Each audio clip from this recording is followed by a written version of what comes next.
it is important for this audience at the Left Forum to really grapple with the issues brought up by a government that literally is seeking all this information in order to control us, the people in this country and the people of the world. And I know at Left Forum we have an audience that knows all about political repression, going back on the left for more than 100 years. This is a very significant topic, and it is an issue that we all pay attention to. It's always a pleasure for me to come to help explain some of this stuff to everybody. It's a lot of things being confused by our government. They're telling you basically lies and misrepresentations so that you think that what they're doing is not that malicious, okay? That's really what they're doing. First of all, the programs I ran inside NSA were how can you manage massive amounts of information and reduce it to the point where you can focus it in and make sure that you can collect information that's relevant to targets you're really after. That meant, terrorists and dope smugglers and money launderers and things like that, criminal activity around the world. So my entire approach was to do a focused attack, but at the same time I had to design it in such a way that it could manage all the terabytes of data being passed around every minute. So I had to be able to scan through that to be able to select information out. So that's the system I designed. But as a part of that process, I knew there was danger in that. So I built in a process to recognize, first of all citizens of the United States and encrypt all of their values, that is, hide their identities, as we saw them coming across the data. If they got pulled in with all this, for example, if a U.S. citizen was talking to someone that they thought was a terrorist, we would have the attributes of that citizen and be able to identify them, like their phone number or IP or a bank account number or credit card, something like that. If we pulled that data in, then it would automatically be encrypted so that no database in the NSA or anywhere else would have that data other than it under an encryption. So that would hide their identity. No one in the agents in the NSA or anywhere in the government, in the FBI or DEA, could go in to find anyone in that data. So that was how we were protecting identities. And that was only if you got caught pulling in terms of contacting or having a relationship with somebody who was suspected of something wrong, okay? Otherwise, your data was not taken in at all. Because it was easy to recognize either in the phone network or in the internet, all the identities of U.S. citizens or U.S.-based people internally in this country. Even if you go overseas, your cell phone carries the phone numbers of your local phone number, which identifies you as a citizen of the United States, or you got the phone number from the United States. So there were ways to do that and ways to tackle that. If there was any suspicion, we would take a look at that and then resolve it one way or another, or delete you or purge your information from the database. That was the whole process before 9/11. But General Hayden and Bush and Cheney and his compatriots in law, like you and various others, like Addington and Gonzalez, all conspired to concoct a preposterous statement that they're under the War Powers Act, they can take in anything they want. Well, as I asked my lawyers, when was war declared by Congress? Never was, and so therefore they have no legal grounds to advocate that they can use the War Powers Act. So that basically was the start of it, but initially all the bulk acquisition was directed against this country and all the citizens in this country, not foreigners. Okay, so that was the first take-in. They started with AT&T that I know of. They gained about 320 million records every day of your calls back to one another domestically. That didn't count any foreigners. It's all domestic communications. So then from there it branched out into emails with the narrowest devices on the fiber optic lines. And I had some slides here I wanted to show, if we can show them up. But it'll show you how the network, how it's grown over time. These are slides that have been released by Edward Snowden. And although Clapper, our DNI, doesn't want any former employees of the intelligence community talking about any of the slides, I still have a First Amendment right to talk about anything in the public domain. I'm going to tell. Yeah. I'm going to tell on you. Okay. All right. So I figured I'd just do it anyway. All right. So that you can get an idea of what they're really doing. Bill, what'd you title this? It's a relationship analysis. Okay. Yeah. So, but the point is, it started with all U.S. citizens. Now I knew the power that the first thing they did with it was to remove all the encryptions, the protections of your identities. And so now they know everybody. All the data was laying there for, and the primary user here is the FBI and the DEA, law enforcement. It is not for terrorism. The domestic collection is not for terrorism, it's for law enforcement. They have direct access to these databases and they're using them to arrest people. And I'll show you some slides of that too. That's also on the web. Was this program that you're describing that you developed, was this what was called Thin Thread? That was part of Thin Thread, yeah, right. That was one of the, but that was only one input, okay? This took every input that the agency had, everyone, and also other agencies. So it was a composite of the entire intelligence community, basically. And numbers, by the way, meant nothing. We would take trillions of transactions and reduce them to tens of billions of relationships, and it would be easy to manage. And also kept frequency counts so we knew the valid relationships and repeated relationships and timeline and things like that. And I have some slides to show you that. And that's basically why I said they have a dossier on everybody in the United States. Alexander said they didn't. Our people don't do that. That's right. His people don't. The software does. Okay? It's all done by software. This is all automatic. This was 15 years ago, too, by the way. When the Bush administration started this spying on U.S. citizens, this was the first thing I realized what they were doing. This is a totalitarian procedure. This was done by the KGB, the Stasi, the Gestapo. This is what they all did, except they didn't do it quite as well. Okay, so I referred to this as the Stasi on super steroids. Okay, so because it means you can do everybody all the time, as often as you want throughout the day, watch them, everything they're doing. Every electronic thing you do in life can be recorded, stored, timelined, analyzed in a profile of you. That's your dossier. That's what they have. When you compile that data, that's what the software will do. And now they're still having trouble analyzing it because they don't have the automated programs to go through and figure out what it means or what's significant or important there. So that's why they issued the White House Big Data Initiative back in early 2012, I think it was, soliciting private industry to come up with algorithms to go through large data sets to figure out what's important there so they don't have to use people because they can't get to it. It's like when you're after a target and you use a Google query, for example, and you get hundreds of thousands, if not millions of returns, you can't get through them. Well, that's the output every day of stuff they take in. So every day, the next day, you get another hundreds of thousands or millions, and you can't get through that. So you can't get through this data. That's why they need these automated algorithms. So it basically means they're dysfunctional. That's why they can't stop the Boston bombing, the Fort Hood shooting, the Times Square bombing, even though that malfunctions, it was still, the fellow made it to the Times Square and tried to detonate it. They didn't stop that. It was only local law enforcement that did that, right? And someone who observed what they were doing. And also they didn't stop the underwear bomber or any real bombing threat. They didn't stop, right? They were pretty good at stopping people by having. We've got your slides. Oh, good. Okay. All right. Well, this was kind of some of the electronic input that they would take in. You turn on your computer, you drive around with your cell phone. They can take a GPS off you that way, or you can go through. You have an Easy Pass card, and they can check you as you're moving along, or any kind of electronic deal. Use your credit cards, anything. So that's what that simply means. So then, what I did was I went through the web and I looked up all of the. We could go through the next 3 slides pretty quickly. I was looking at all these companies and all the fiber optic lines they had. It's all on the web, by the way. And you can look and see where their major fibers converge. Now that's a primary point to put collection devices, because then you could see multiple fibers simultaneously. It gives you the maximum look at what's going on.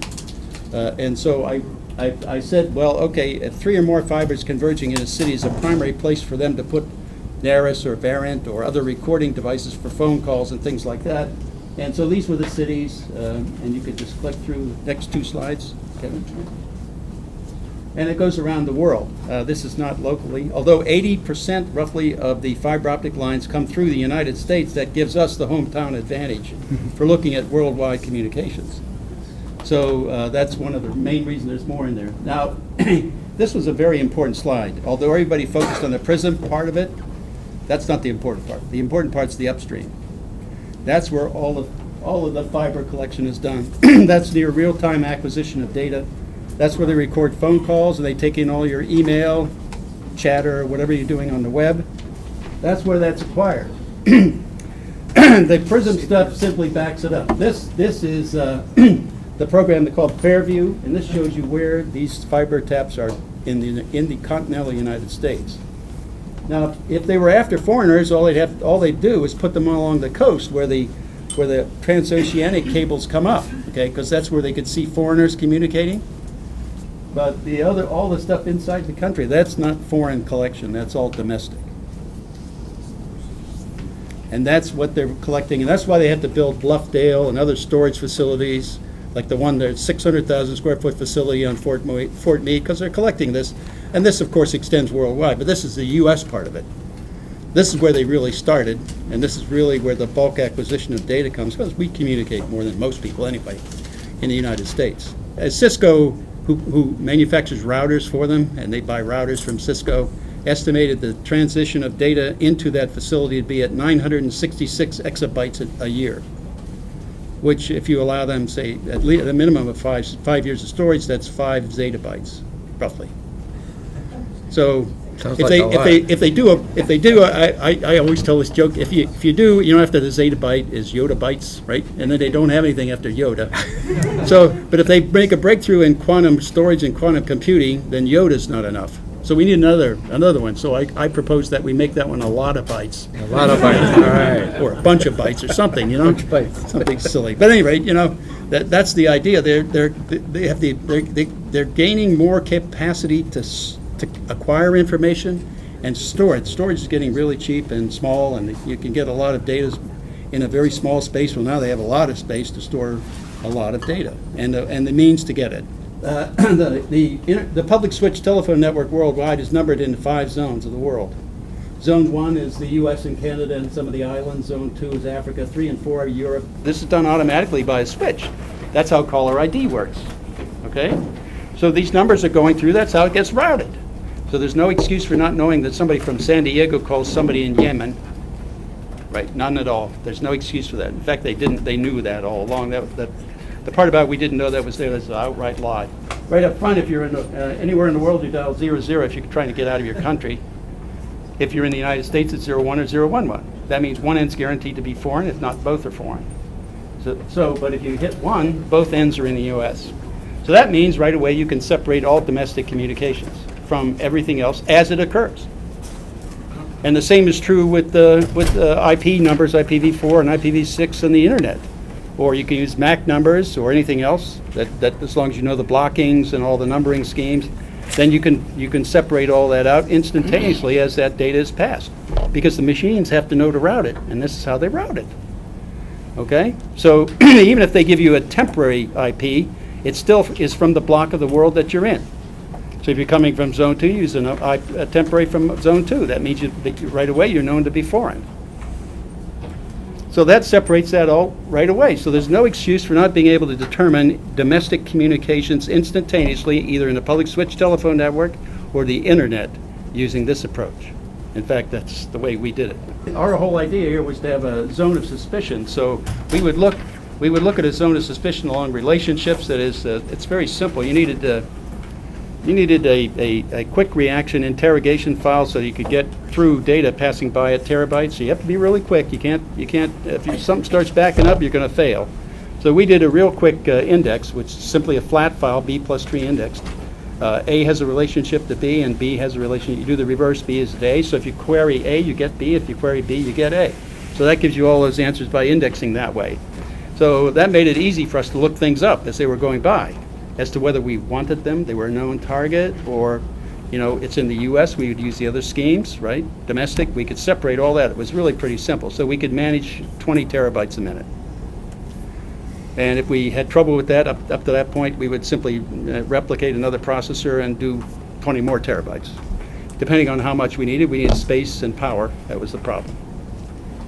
So at any rate, that zone of suspicion was only 2 degrees around any relationships we were building. So that gave you a focused attack, right? You weren't scarfing up everybody in the world. You only focused on things that were in a zone of suspicion. You would add other things, like if somebody was frequently visiting sites advocating terror or sites advocating jihad, or other kinds of activities that might be dope-related, or if they're using satellite phones in the mountains of Afghanistan, likely a terrorist, or the same is true in the jungles of Colombia. It might be a dope smuggler. So you look at them for those reasons, and that also adds people to that zone of suspicion. But you're doing it for a reason, okay? You're not scarfing up everybody, because you don't. First of all, when you scarf up everybody, it gives you so much data, your analysts are dysfunctional. Okay, that was fundamentally true even before 9/11, before they did the bulk acquisition. They did the bulk acquisition, they gave them orders of magnitude more data, and so their analysts are orders of magnitude more buried. So they're not solving anything. That's why they're not discovering and stopping these terrorist attacks. So they don't have a focused approach, and they aren't doing things smartly. That's the problem. That's because there is an awful lot of money in doing it the way they're doing it. Right? $2 billion just to build Bluffdale, because you have a lot of data. If you do this attack, you don't need Bluffdale. That's the difference. And all those companies and all the money, the tens of billions every year that they get, roughly 70 billion a year goes to contracts for the intelligence community. So that's since 9/11. What's that? Almost $1 trillion, okay? We're getting close to that. So that's an awful lot of money. That's an awful lot of jobs and a bureaucracy, right? And an employment factory when you retire from the U.S. government. That's called incestuous relationships. That's exactly what it is. And that's the motive behind all of this. So at any rate, these are things you can't do if you use encryption on the thing. If you use encryption, you can't go in and interrogate things. You can't randomly, if I wanted to get any one of you, I couldn't find you in the base, because all the values are encrypted, and I don't have a knowledge what the encryption value is. I could go request a decryption from the courts if they would if I had probable cause, but that would have to happen. See, that was the whole idea. And it made it unusable to law enforcement. It was impossible for them to use it. It was even impossible for NSA analysts to do love-int. They couldn't go in and look at their lovers or wives or anything and see if they were cheating on them. That was impossible now. They couldn't do it. So, but this is what they removed, okay, from the process in 2001, because their objective was law enforcement and lots of money and building an empire, and that's exactly what they've done. Okay, next. You can skip through this. This slide goes simply stepping through to show how that process would work. And this is what a timeline would look. You list all the attributes down the side and give you the activity over time. And then you index it down here. If you have data, like an email or a phone call transcript or an audio, you have it indexed here, and then you could point to it up there, and it'll pull it out, and you can listen to it or read it. So the point is that it gives you a package to identify and isolate all the activity you're doing. Bank transfers, phone calls, emails, whatever. All of it's done by software. No human intervention at all. And that was 15 years ago. Now what they do with the data is they do this, the Special Operations Division of the Drug Enforcement Agency is the one responsible to look into the NSA collected data for criminal activity.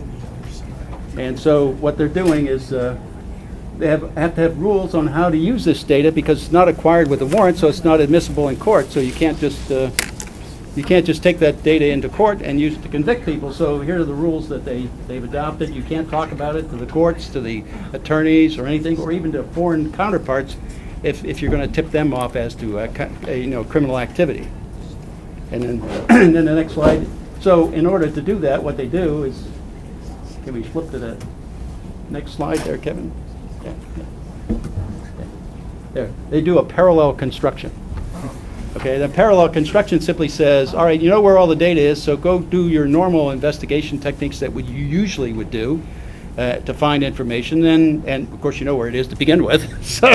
So it makes it pretty easy. So they go find it that way, and then they come back and say, here's the data we used to get probable cause to arrest this person.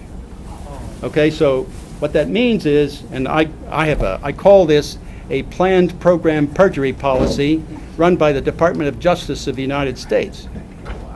They're framing people with this data, and they're perjuring themselves in court. In fact, the latest perjury, the Solicitor General of the United States lied to the Supreme Court to get the Amnesty International versus Clapper thrown out.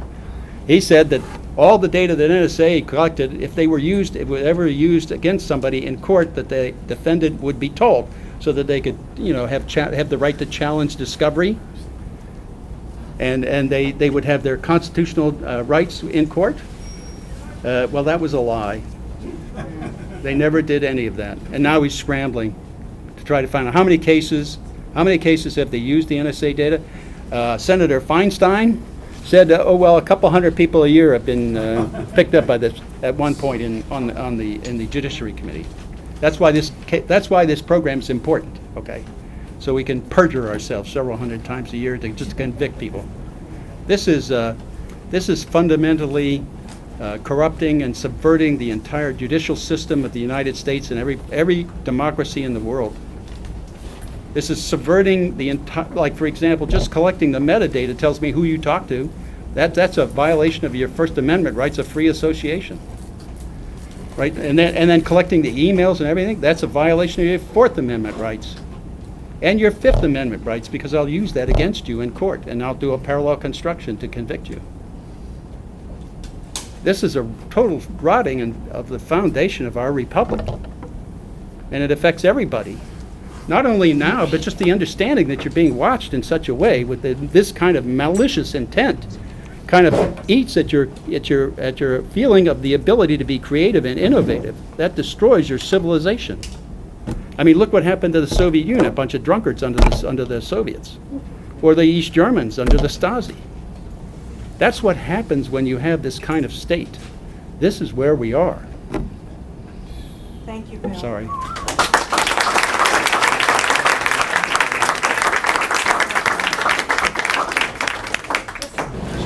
Ray McGovern.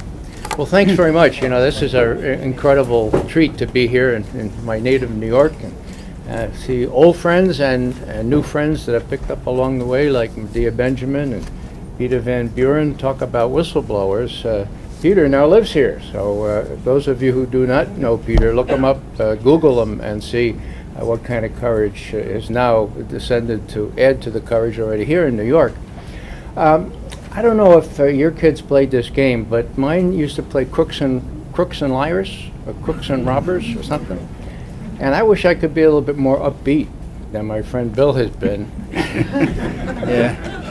But I think you need to have some context. A context that shows that the highest ranked military officers in our country are a bunch of crooks and robbers. And no better example than with the NSA directors over the years. And I'd like to just kind of set the stage by kind of reviewing some of the things that have happened.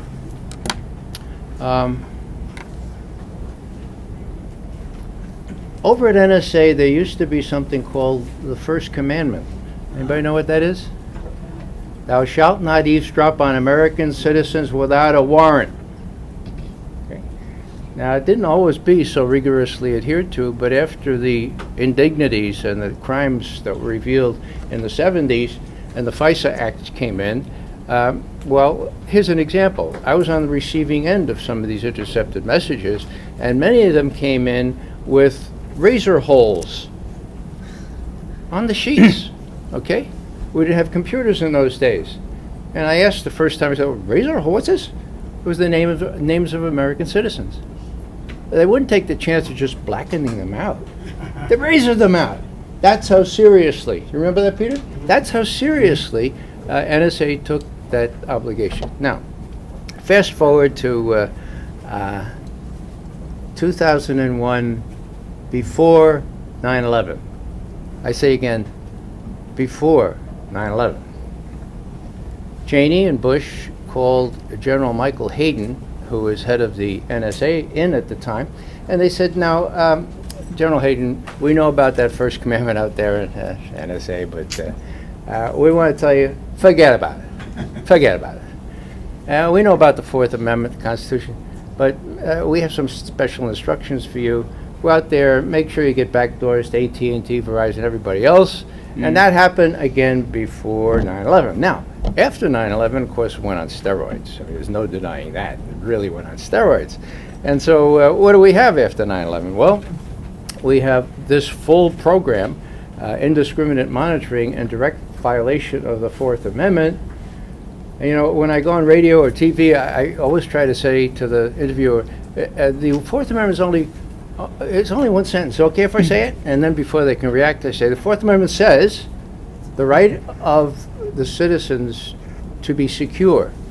So we're talking secure here. We're talking security, okay? The right of citizens to be secure against unreasonable searches and seizures shall not be violated, and no warrant shall issue except upon probable cause, supported by oath or affirmation, and particularly defining the place to be searched or the person or thing to be seized, period. Okay? What could be clearer than that? Probable cause.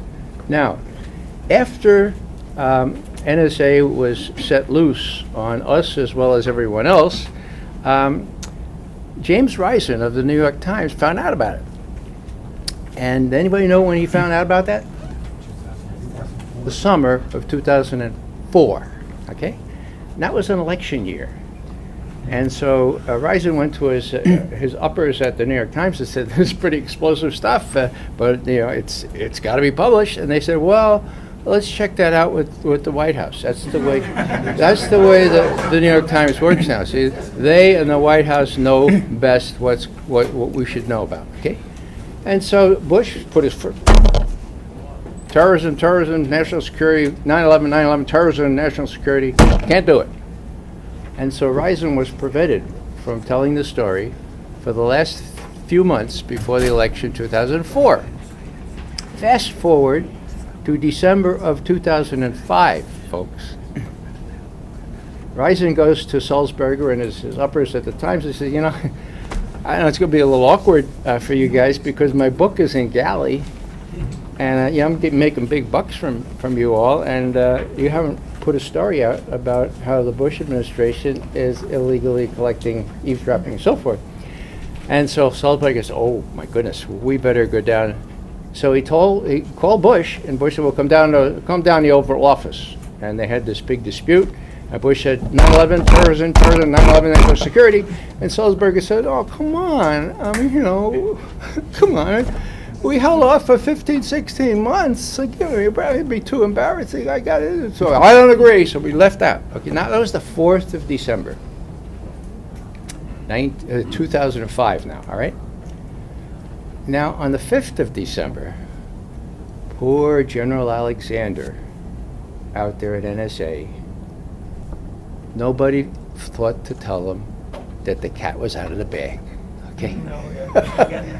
And so Rush Holt, congressman from New Jersey, to his great credit, is going on one of his parish calls to NSA. NSA was in his portfolio as a member of the House Intelligence Committee. And he said, "General Alexander, I have heard there's rumors that NSA is eavesdropping on Americans without a court warrant. Is that true?" He said, "Oh, perish the thought. Never would we do that." 16th of December, the story comes out of the New York Times. Rush Holt is in high dudgeon.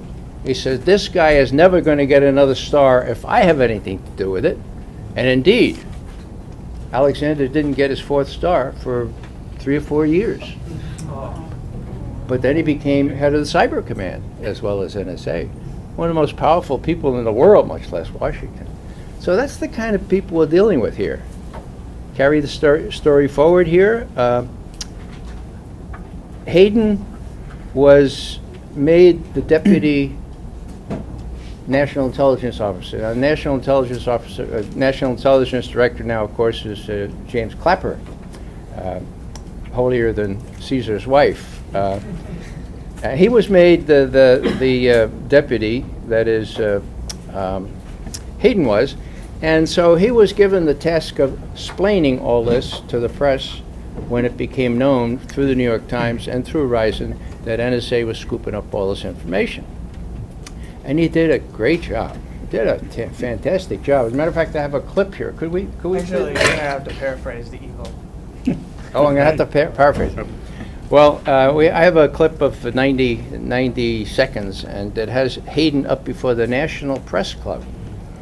And Jonathan Landy, some of you know him as a pretty gutsy McClatchy reporter, says, General Hayden, how do you explain what NSA has been doing? Because, you know, the Fourth Amendment, which regulates such activity, has probable cause. How can you scoop up everything without probable cause? And Hayden says, there's no probable cause in the Fourth Amendment. Now, I asked Jonathan just a month ago, I said, well, you know, that didn't hit the, I mean, that was the National Press Club. I assumed there was some journalists there. And there were. Big story. It completely ignored. So, for services rendered, General Hayden gets picked by George Bush to be head of the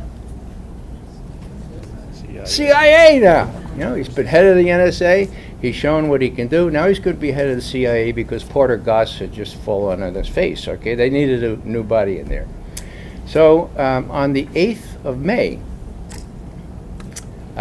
2006 now, George Bush nominated Hayden to be head of the CIA. Now on that same day, right here in New York at the Public Library, there was a meeting with James Risen and Bobby Ray Inman, an admiral who was pretty much almost sainted by people in Washington as being the purest, the most full of integrity director that NSA ever had. And what does Bobby Ray Inman say? He says that Hayden clearly violated the law. I know because I helped draft the law, and I even inserted into that law, he's talking about the Foreign Intelligence Surveillance Act, I inserted into that law, no one is permitted to do anything that is not expressly permitted in this law. It's Bobby Ray Inman. 8th of May, okay? The same day that Hayden is nominated to be head of the CIA. Now what happens? Nobody prints that. The New York Times sort of forgot about that. But you know what? There was a blogger there, Steve Clemens, and he put it out on his blog, and I read it, and so did our friend Amy Goodman. Okay. So on the 17th of May, Amy has this big clips from how, you know, from this miserable performance, where, you know, it's just so obvious that things were very, very much askew. And so Inman is on the hook there. He has endangered Hayden's prospects for being confirmed as the CIA director. It's just a week before the hearings start. Now, this is kind of fun because I had a front row seat for this. I had a little debate with Rumsfeld on the 4th of May, and what's his name? Lou Dobbs wanted to talk to me on the 8th of May. And so I'm up there in New York in the green room, and in rushes Bobby Ray Inman. No tie on, I've never seen him so disheveled. Somebody, one of his worshipers puts on a tie, you know, and I said, Admiral Inman, great job at the public library, give it to them, because I knew that the subject was whether Hayden should be CIA director. So I'm sitting back there, with, you know, quite acquiescing in Inman taking part of my time with Lou Dobbs, you know. I'm watching the screen there, and Dobbs says, well, how do you feel about General Hayden being the head of CIA? And Inman says, couldn't pick a better guy. He is really terrific, technically proficient, just an incredible officer, and blah, blah, blah, okay? Well, he opens the door, and comes out and says, how'd you change your mind there, Bobby, in 1 week? How'd you change your mind? He knew damn well why he changed his mind. He got the orders from Washington, the old club, to make sure that he changed his spiel there, so when it went before the Senate, Hayden would be confirmed, which he was a week later. Now, I'm running out of time here, but I'll just say that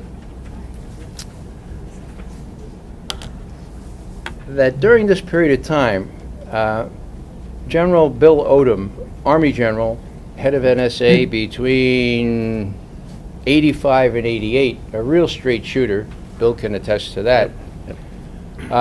When he found out what Hayden had done, when he found out right after Rison's article, he blurted out to an interviewer who's a friend of mine, Hayden should be court-martialed and Bush should be impeached.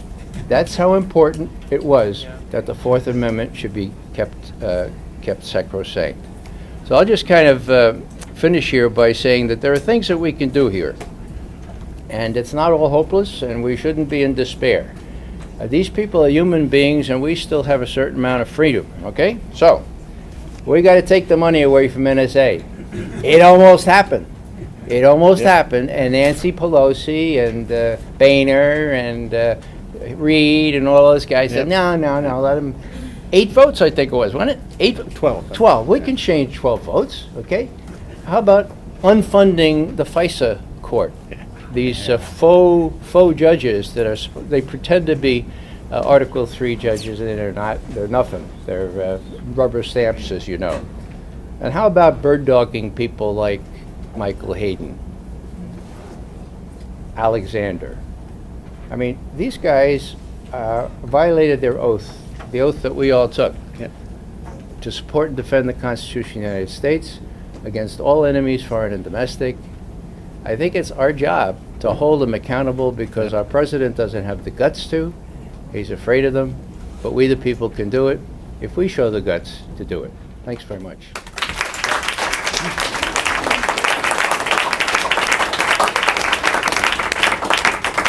I guess I want to start with a question. How many people have heard someone say, I have nothing to hide, so I'm not worried about this, right?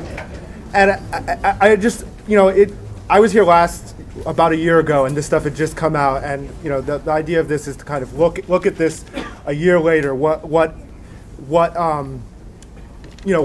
How have things changed, and where are we going? And I think that question is really important that we all, as people who are activists and organizers in this room, are able to counter that, right? And really, that's not even the question to ask, right? I don't care what you have to hide. That's not the point. It's who has the power to watch, right? It's about that power, and that's really the way we have to frame it to understand where we're at and where we're going. So I hope that no one says that anymore. They probably do, but really, it's important to reframe that. Like as Bill mentioned, that power to surveil, the power of mass surveillance, is something that I really think no society in human history has grappled with. I mean, that technological power has never existed before, and the closest, maybe in the Middle Ages they banned the wizards or something, but there's no reality that's ever been. It's unfathomed power, really, and so we're at a time there are no clear answers. That we're going to have to come up with the answers of how we deal with this. Let me ask everyone another question. How many of you consider yourselves to be criminals? A follow-up question. How many of you know how many federal laws there are? How many federal criminal laws are there? Just someone give me a guess. 200. So, yeah. I'll tell you right now, all your guesses are as good as the legal experts. Like, nobody actually knows the answer to this question, right? So, that actually has fundamental implications when you're talking about a mass surveillance society, right? The law actually cannot be applied equally. It is not possible for the law to be applied equally. It is applied through arbiters who are police, law enforcement, prosecutors, right? And so, we have, somewhere between 23,000 pages was one of the surveys of the federal law that was done in the 80s, right? And they just, they love to write. So, I don't know how much it's exploded since then, but someone who actually studied this intensively, John Baker at Louisiana State University, here's a quote from him. He said, "There is no one in the United States over age 18 who cannot be indicted for some federal crime." Right? So it's really a matter of who do they want to arrest? Who do they want to indict? Who do they want to catch? And when they have everyone's communications indefinitely, that power is amplified to like I said before, unfathomable extent. And we know also, it was a common line of the administration, of the various crooks and liars in the administration, that they would always say, well, this has never been abused, right? Obama, I think, said no one is reading your emails, right? I mean, that was their line early on, and before they really knew probably the extent of what Snowden had released. I mean, they still don't know the extent of what he's released, which should say something about how much we should trust them with this information, that they don't even know what was taken from them, right? The only reason they know it exists is because he made it public and didn't sell it to the Chinese or the Russians, right? So it's an interesting criticism of theirs that that they say that, but so we already know this has been abused. Love-int is a term of art within the NSA, which means spying on your lovers or potential lovers or stalking your ex-girlfriend. And another thing that has also been exposed through the Snowden revelations, I think should be scary to all of us, are these embarrassment plots where they've targeted people and gained their gathered up their communications and of their porn watching habits or dirty sex messages, right? That type of tactic is so reminiscent of the 60s and 70s COINTELPRO and similar programs that were used against the bad guys of the time, the communists. Martin Luther King, for example, famously was sent a letter by J. Edgar Hoover trying to expose extramarital affair. As we learn about them at the NSA level, and the few stories we've had of the DEA or other law enforcement using them, that these things will always, eventually, the only way to think about it is, do I want the cop on the corner to have this information? Because that's where it's going, and there's no way that they're going to build this kind of system and not use it. It's kind of like Field of Dreams. If you build it, right, that's the fundamental issue. If you build it, it's going to get used and it's going to get abused. One of the things that was built is called a fusion center, and there's I think there's over 100 of them around the country, and that's where the nexus of federal to local law enforcement and a heavy corporate community tie-in also. So the fusion centers we've seen, we only get little bits of what's actually going on, mostly through like really sloppy police work or really diligent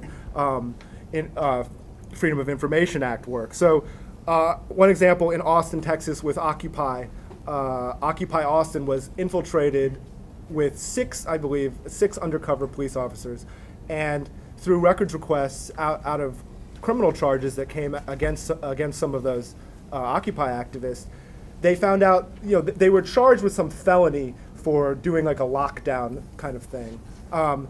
And then they did a bunch of records requests at the Fusion Center and basically found out that one of the undercovers that had been infiltrating Occupy Austin actually built the mechanism that they locked themselves, which was like a PVC pipe, and they locked their hands together, right? But then they were charged with felony for using a criminal instrument, they called that, built by the police, right? And then the police officer said, well, I wanted to build it to make sure they were safe. And that's the line that they give every time. Another case, a really important federal court case that's happening in Washington State, a group called Port Militarization Resistance out of Olympia, Washington.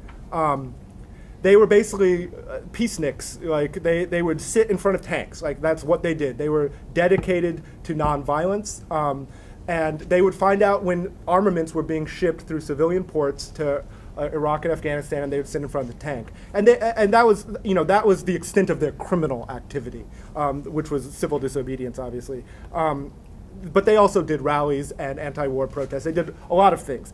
They were infiltrated by an Army employee named John Towery for years.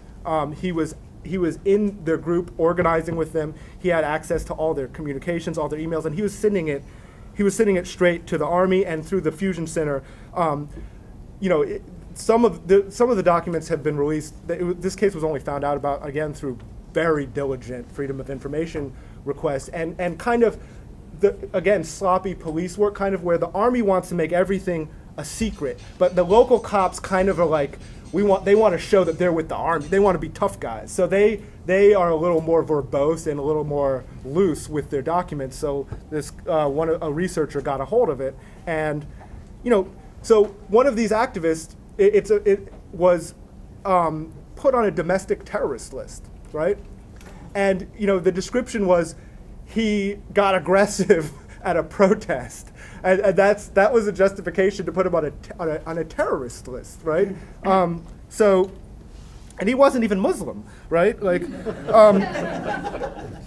So it's really it shows the kind of that this stuff is never going to stay at the federal level. It's always going to creep down, and these terms, terrorism, radicalizer, all these terms that they use to justify these things are stretched to the point of absurdity, right? I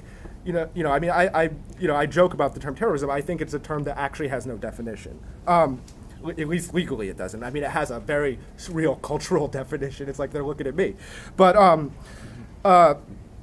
so what I just want to, I'll wrap up in a minute here, but I think we really need to challenge, what does a surveillance society look like? And I think that it creates what this type of surveillance and what having so much information online and in digital format creates is it creates a society where there's a whole new spectrum of privilege and elites, right? Where we create a class of elites who are allowed to be forgotten, whose pasts, with people with particular access or enough influence, can maybe get their information erased, or not searched. But the rest of us are stuck with every act and deed or potential crime that we've ever committed. And mind you, you've all committed a crime, I promise you. That will never be erased from your history. It's like, think about it like a credit score or something, where we're creating that type of infrastructure and information on all of us, but with drastic, it's not like you're going to get denied the prepaid phone. You're going to get denied a job, or not. You don't even know. I mean, think about how the no-fly list has been implemented. One of the biggest cases, a woman in California litigated for 7 years because she was put on a no-fly list. Right? They don't give you any answers. There's no straightforward way to challenge it, and it turns out it's a clerical error after 7 years, right? So that's kind of a really important aspect of what this type of mass surveillance will create in our society. I think it's interesting to note that in Europe there's like this right to forget law that's going through that is forcing data providers to actually erase stuff. And it has like drastic consequences for who could run for office, right? I don't know if this is good or bad, but Bill Clinton probably could have got through under a system like this. I mean, maybe we'd be in a better place without, but but if you think about the people who could get through, it's like either the people who can have enough influence to get to not have their information exposed, or the people who are so boring and unexperienced and just uninteresting that that has its own set of problems, right? I mean, so I just to close up, I just want to think about a little thought experiment here. Like, when I go to DC, I'm always struck. They've just opened a new Martin Luther King memorial. And I always think when I see it, I think like, if they really wanted to make a Martin Luther King memorial, they'd scrape J. Edgar Hoover's name off of the FBI building, right? Like, those two things cannot exist in the same city. They're like a mile apart, right? And it's like thesis, antithesis.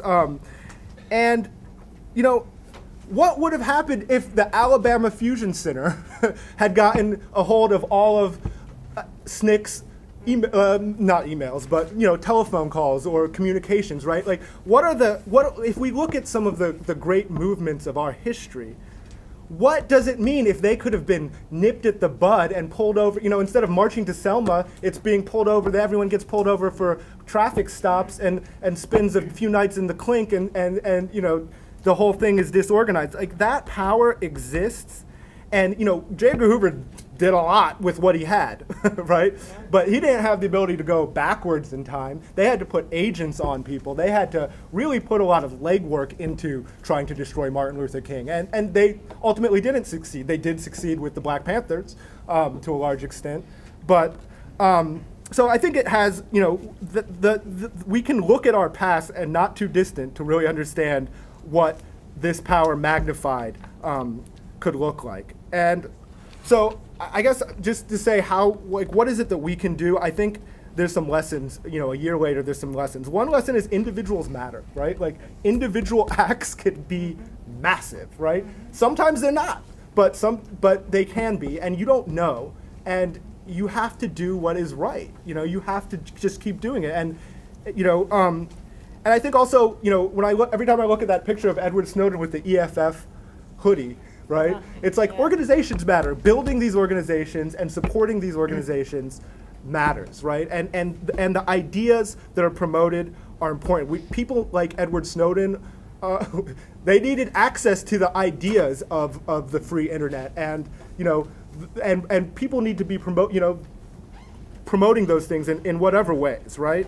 So, and I think the other thing we've learned is that we need to learn about encryption. I know it's scary, but like we all need to learn about encryption, and that lesson is being taken to heart. I mean, I even heard that Google is talking about doing encryption. I don't know if I would trust it necessarily, but if they do, they're talking about doing end-to-end encryption. That's not something they were contemplating a year ago, right? Not even in jest, because it goes against their entire business model. But like, we're at a point in history where we need to start understanding that. Like, because if everyone was encrypting, that would force the NSA to be targeted, right? Because, at the end of the day, there's nothing that's 100%. You're never going to get 100% digital security. I mean, it's just not possible. The NSA is very smart. They're very powerful, and like if they want to individually get you, they're going to get you.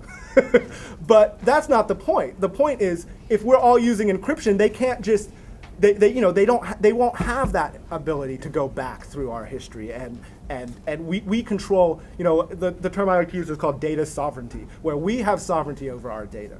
And so I think that the last thing, that I think it's important that we, especially activists and people on the left and people who are interested in social justice movements, really start to bridge the gap between the technology and the free internet and the social justice, because those two things, and they back and forth. I think I'm a member of an organization called May 1st People Link that is I think a good example of bridging those gaps. But I think that we all need to really make affirmative steps to try to build relationships and understand what our data is doing and where we're putting our data, and support the organizations. I'll name a few. Rise Up, the Guardian Project is, the Dark Mail is a project that Ladar Levinson, a guy who the FBI tried to take who supposedly Edward Snowden was using his email. So we need to support these organizations and help build them and make them part of our movements. So, thank you.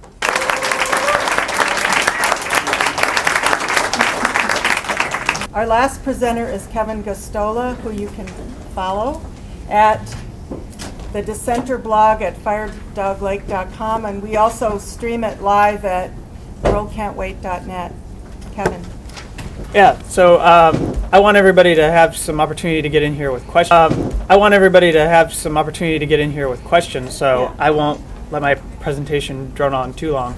But I guess I'll begin by saying it's very refreshing to me that I don't have to start off by debunking the fear-mongering that has come from anonymous government officials who like to talk into the ears of the establishment journalists in the media, because it definitely does seem like what they have said for the longest time has dominated in the news media, but most of you already believe that they're lying. So I don't have to get into everything that they've said about the system, but what I do think is important to emphasize is why it is important that we have all of this documentation, and why it is so important that we don't just say to ourselves, oh, well, if you talked to me a year or 2 years ago, I would have suspected that all of this was happening. I knew just based off the Bush administration, and I could kind of tell from President Obama that he probably hadn't ended it, and I knew that these sort of things were happening. But as a journalist, I don't get to just I'm not supposed to. I know some of my colleagues do, but we're supposed to not speculate. We're supposed to deal in fact and actually have something to back up the statements that we're making. So in order to talk about dragnet surveillance, it's helpful to have documents that show that you have these servers located all around the world that are intercepting people's data, and that they are in fact being targeted and without suspicion, and that people are, everyone without probable cause are the targets. So that's important. And I think that we should look at how the attention to the NSA has been vastly amplified in the last year. And I actually went through and put together a statistic through a database that's very popular among journalists here in the country. It's called LexisNexis. And I went and I looked, and I was just curious to see what the difference would be. So between June 2nd, 2012 through June 1st, 2013, if you looked at news wires, if you looked at newspapers, web-based publications, magazines, journals, news or news transcripts, those are the different categories, and you combine them all together and you looked at how many times NSA, just that NSA was mentioned between June 2nd, 2012 and June 1st, 2013, there were 675 mentions in this database. Now, if you look at the time from June 2nd, 2013 to today, that number with all those same categories is 6,955 mentions. So we have 1,000% increase in the amount of attention to this agency that for the most part people in the country weren't looking into. If you looked at journalists, there wasn't a lot of interest in covering what the agency was up to. And I think it's probably for a combination of reasons. I mean, we all have become very aware. Well, I think actually if you just take it on a personal level for citizens here in the country, NSA has this overwhelming issue that they're dealing with where people are sending in FOIA requests, Freedom of Information Act requests for their own data, saying, I want to know what kind of information you have on me. And of course, they reject that. But that's the case. NSA has historically believed that they are not an agency that has to respond to the Freedom of Information Act, that they are exempt from this law. And so in order to get any sort of records, you have to file some kind of a lawsuit and have, it helps to do some high profile litigation. And so you have very few news organizations that are engaging in that sort of activity prior to Edward Snowden coming forward.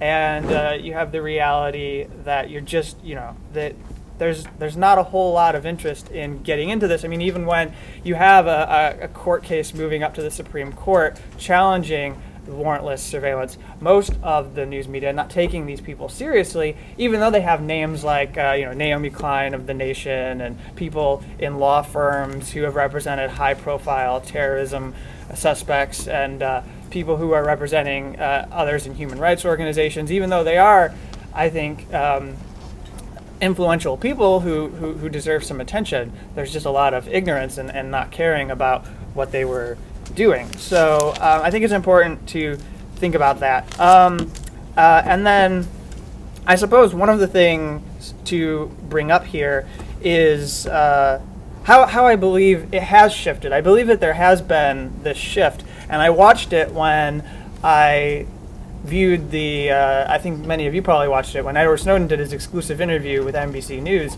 this past week. This was a huge deal because there are hundreds upon hundreds of thousands of Americans who had never gotten to hear Edward Snowden speak at all before. And so now they were able to hear him articulate and defend himself. And I also thought, what kind of media were they probably reading and digesting and viewing in the last year? And it was probably that meathead Mike Rogers getting on Meet the Press, and it was probably Michael Hayden being on, and Dianne Feinstein, and all these people who just get called in on these Sunday morning news programs to talk about their view of what's going on, and Peter King, this vile man, Peter King, being asked to come in and talk about his views, and so they had never heard anybody they had never heard from Ed Snowden, and understandably for a year, he didn't want to be the story.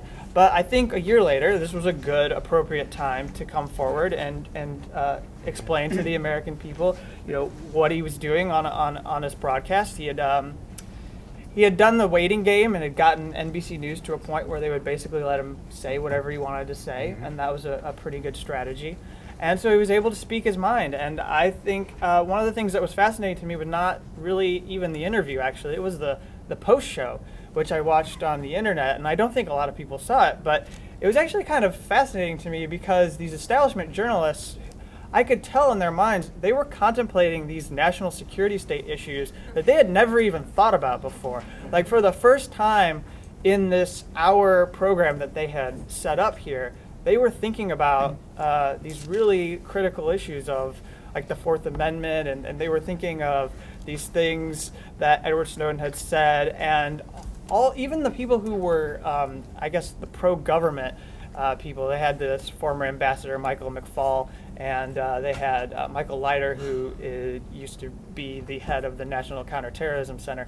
And they both were talking and spouting the pro-government view that we would expect. But what they were doing was they were debunking what Edward Snowden had said. So it wasn't them that got to frame the debate. It was now Edward Snowden who had framed the discussion here in this post show. And that was a first, I think, to actually talk about things as in, the burden is on you to prove that Edward Snowden is wrong. And I've seen that, and I think that's why we had the sort of chauvinistic, jingoistic comments that we got from Secretary of State John Kerry, because I think they're very frustrated. Everything that Edward Snowden is doing is really having an impact and influencing and changing everything. So there's a whole list that I made of things that have come out in the past year with everything that has been released. I think one thing that I'll highlight is just a couple examples of people who have been harmed. I saw this liberal journalist who writes for The Guardian saying something during the exclusive interview. Can anyone prove that NSA surveillance has harmed anyone up to this point? As if to discourage people from being interested in this interview.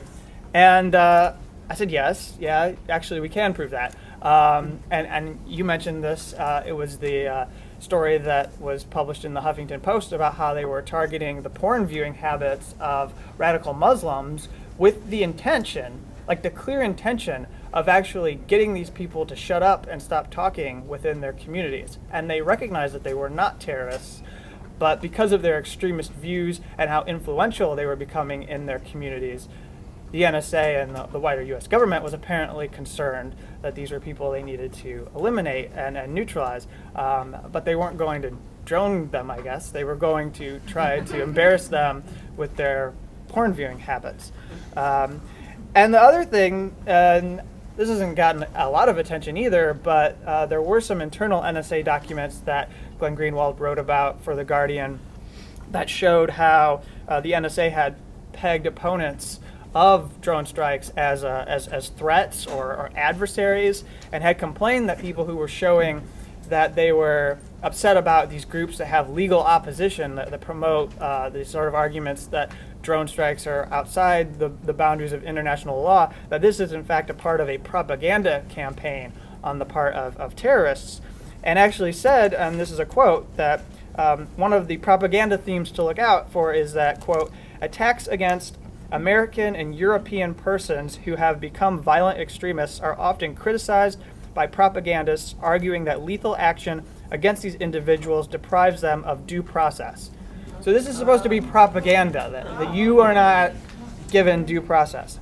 They also, I think, they're sort of projecting too in this document, because they mention that they don't like that we use the word drone because it undermines their ability to just randomly target and assassinate and kill people. But they themselves freak out if you use the word drone, and anytime that they're invited to a conference and the word drone is involved in the headline or the title of your panel, they'll always give this long really long-winded disclaimer about how they're not going to use the word drone in their presentation.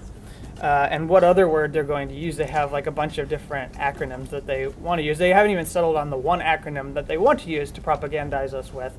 They just keep coming up with different combinations of things to use. So in the past year, some major things that we've seen happen are that we have more declassification of materials, because having these programs out in the open for us to read about and having our public officials have to acknowledge them in the process of doing their little shell game reform efforts in Congress, they themselves have given in and let groups like the Electronic Frontier Foundation actually get documents in response. And those documents that Obama administration likes to claim credit for having released are actually the product of a judge granting a court order, issuing a court order and saying that, you know, you have to release these documents, and then the government chose not to fight that, but they chose to not fight that because then they could come out and claim to all of us that they're suddenly being transparent, and we should congratulate them.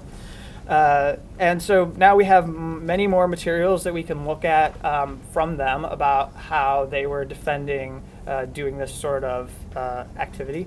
And then we can also see some of the secret surveillance court opinions. And then also importantly, I want to raise that in this past year, because of all of these disclosures, you now have a situation where people who are charged with crimes, particularly terrorism, can try to push for access to FISA materials, to the surveillance records that were collected, and in fact, there's a case in Chicago that I'll be covering. I'm going to one of the earlier pretrial hearings on Wednesday, and his name is Adel Daoud, and he is basically your typical sort of terrorist pumped out of the FBI's factory of manufactured terrorism, as we have come to see that they have hundreds upon hundreds of these people who basically this individual is